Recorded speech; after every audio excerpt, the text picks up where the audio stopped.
Le patrimoine historique du plateau de Cossol est quand même très riche. Bon, vous n'en verrez pas la totalité parce que l'enneigement ne nous permet pas d'accéder à tous les sites. Mais il faut savoir qu'on a un grand nombre de sites celto-ligures. Ligures en un premier temps, puis celto-ligures, puis après, on va dire gallo-romains et puis médiévaux. Ces sites sont extrêmement présents sur la commune de Cossol et les communes alentours, dont une partie se retrouve encore présente par le vieux Cossol qui est situé sur le plateau de Villevieille, avec quelques présences encore d'une tour de défense et de vestiges qui sont malheureusement un peu envahis maintenant par la végétation. Et puis une très jolie chapelle qui était à l'origine un tumulus gallo-romain de sépulture et qui au XIIe siècle est devenue une chapelle à part entière qui a été remaniée et remise, restaurée récemment avec, on va dire, des choses intéressantes qui ont été remises à jour, que vous aurez l'occasion de découvrir quand nous pénétrerons dans la chapelle de Cossol. Alors Cossol est essentiellement un plateau, un plateau comme vous le savez, avec une plaine centrale qui a été longuement cultivée à l'origine, donc depuis des temps très reculés, et qui a connu, on va dire, plus de 10 agriculteurs maraîchers qui cultivaient constamment. Donc du printemps à l'automne, c'était occupé par ces personnes. Une grosse production de légumes qui était très réputée, parce que le plateau de Cossol a toujours produit des produits de qualité, et qui descendaient sur les marchés, Cannes, Grasse, Nice, etc. Donc actuellement, on n'a plus que 2 personnes qui sont des agriculteurs professionnels sur la commune. La partie de la plaine est essentiellement occupée par des éleveurs, donc essentiellement des bergers avec quelques troupeaux de moutons. Beaucoup de ces parcelles maintenant servent à récolter du fourrage pour alimenter ces troupeaux.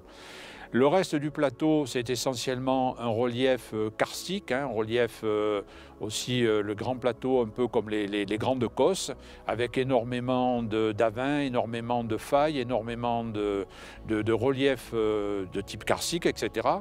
Et qui servent, entre autres, lorsqu'il y a des pluies ou de la neige en abondance, à alimenter par tous les réseaux souterrains, entre autres la rivière du Loup, et la dite rivière du Loup qui alimente bien entendu les zones urbanisées en partie basse. La commune de Cossol s'est peuplée progressivement. Elle était très peu peuplée en hiver parce que les conditions de vie étaient très rudes.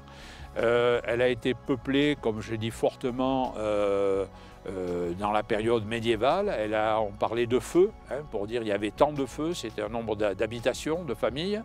Ensuite, elle s'est dépeuplée progressivement, elle s'est repeuplée récemment avec des gens qui viennent maintenant habiter à l'année, avec une école qui a été créée en 1995, avec donc beaucoup de familles qui peuvent demeurer à l'année dans des conditions, on va dire, plus faciles qu'avant. Et on est actuellement à peu près à 300 personnes qui vivent à l'année sur la commune et un taux de scolarité qui est déjà quand même bien sympathique puisqu'on a en moyenne autour de 35 à 40 élèves suivant la saison dans les 2 niveaux. La partie basse du plateau que vous voyez, donc où se trouve la zone pleine, est dans une altitude moyenne de 1100 à peu près, 1100.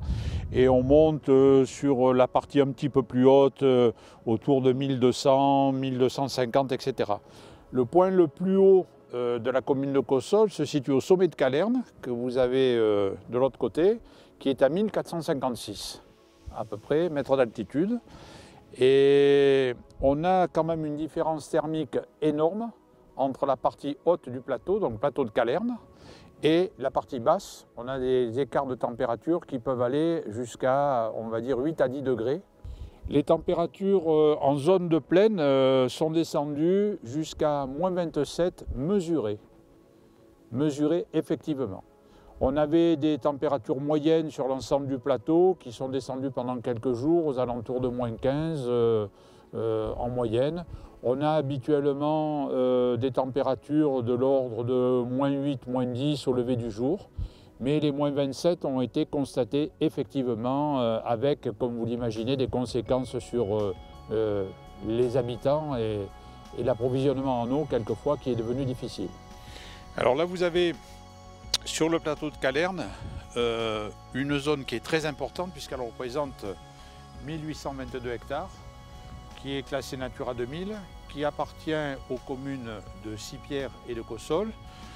Cossol pour à peu près 450 hectares, parce que la majeure partie du plateau est située sur la commune de Sipierre. C'est une zone remarquable au niveau faune et flore, avec des espèces qui sont classées au niveau national, au niveau européen, aussi bien dans la faune que dans la flore.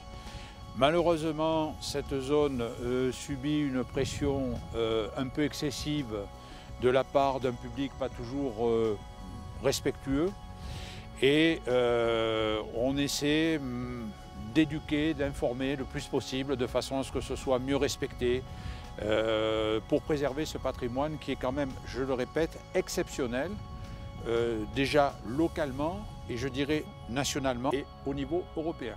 Les gens qui se déplacent à pied, on va dire, sont plus respectueux de l'environnement, mais on a quand même énormément de gens qui sont en infraction parce que c'est de la moto sauvage, parce que c'est un excès de gens qui organisent des expéditions sous toutes leurs formes, etc. Et c'est vrai que ces gens créent un dérangement, entre autres, sur les périodes de reproduction des animaux sauvages, quels qu'ils soient, aussi bien sur l'avifaune que sur tout ce qui est mammifère, et malheureusement avec des conséquences irrémédiables sur ce patrimoine vivant. Donc c'est la première coupole là, qui a été implantée par rapport aux travaux de recherche du CERGA. Hein.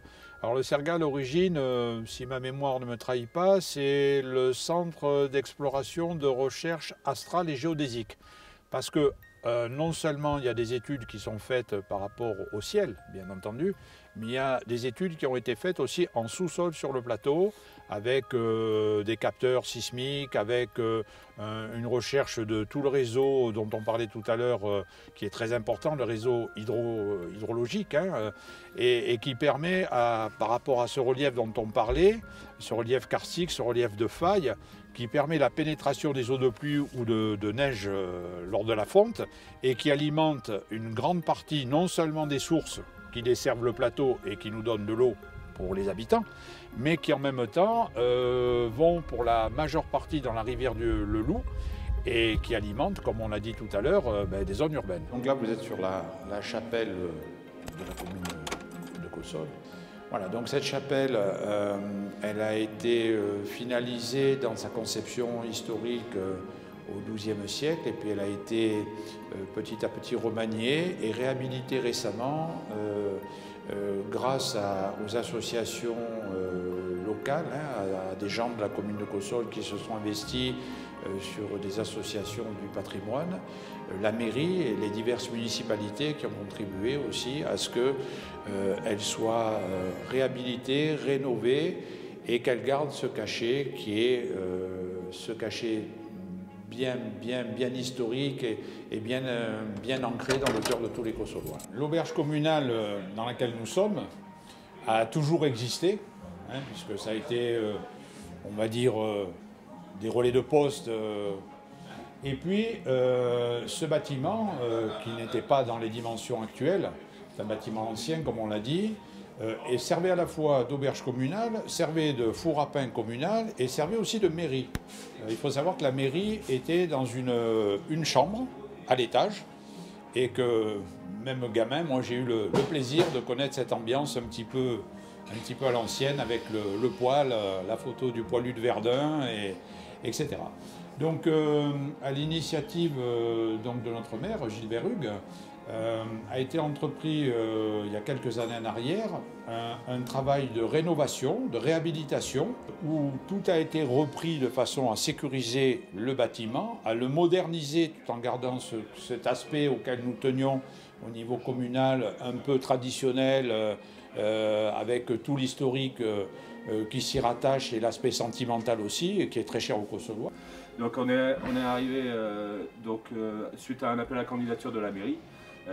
Donc après, pendant un an, il y a eu alors, on a travaillé ensemble avec la mairie, ils nous ont recrutés, puis après, quand ils nous ont retenus, et après ils ont fait et après on a fait les travaux, on a suivi les travaux, on a pu donner notre avis sur pas mal de choses, et donc on profite de ce moment pour les remercier de nous avoir sélectionnés. Et depuis, il faut dire que quand on peut tourner normalement hors confinement, voilà, ça tourne bien. Je pense que la mairie est content, on est content aussi d'être à Kosovo.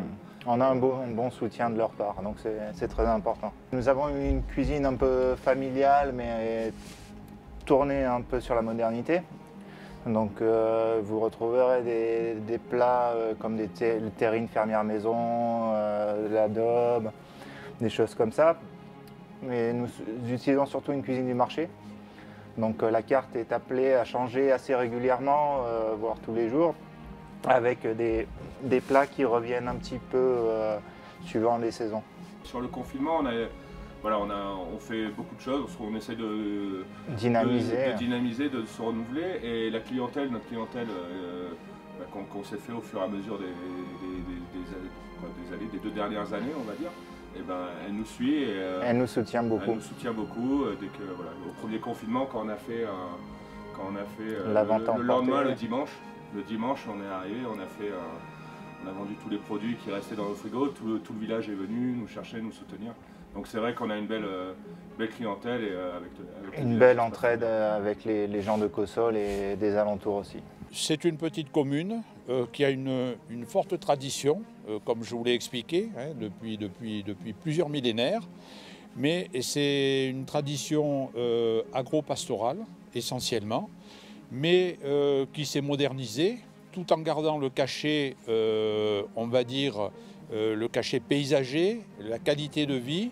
Nous avons des gens qui sont là depuis plusieurs générations, des familles qui sont très attachées à ce plateau, qui ont vécu de père en fils. Nous avons des gens qui sont là depuis quelques années, mais tous ces gens-là sont des gens qui sont extrêmement soucieux de l'environnement, attachés à leur mode de vie, attachés à leur qualité de vie. Vous avez vu l'école avec des enfants qui sont épanouis et nous faisons tout au niveau de la commune pour que ces enfants soient éduqués dans cet attachement, ce respect de l'environnement, ce respect des choses que nos anciens ont mis en place, et que tous les gens qui viennent nous voir, tous les visiteurs, sont bien évidemment les bienvenus, si tant est qu'ils comprennent qu'ils sont accueillis avec plaisir, mais qu'il y a un minimum de respect par rapport aux gens qui habitent, par rapport aux choses qui les entourent, et surtout par rapport à cet environnement, et je le redis encore avec beaucoup de fermeté, qui est tellement fragile, mais qui est tellement beau qu'il faut vraiment tout faire pour le respecter.